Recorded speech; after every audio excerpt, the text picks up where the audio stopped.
In this video, I'm going to show you how to merge two photos in Photoshop.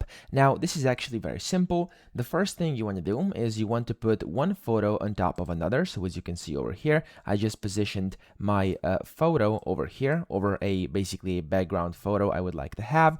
And then to actually merge these two, what you can go ahead and do is you can just click on the top photo down here inside layers. So the one that of course is on top, and then you want to click on this icon over here, which basically puts on a layer mask. And then you want to switch the colors. So here you want to switch between white and black. So black should be on top. And then up here, you want to select your brush like that, and then the brush size should be adjusted a bit. So if it's like very small, you should not be doing this. You should actually be having a bigger brush. So as you can see on my screen right now, let me show you. There we go. The brush is very small. You should have it like at 1,000 at least, or maybe even more. So like this, there we go, maybe even a bit more. Okay, and then the hardness should be very low, like you can put it at 0 or like 1 to 2% maybe. So that's up to you.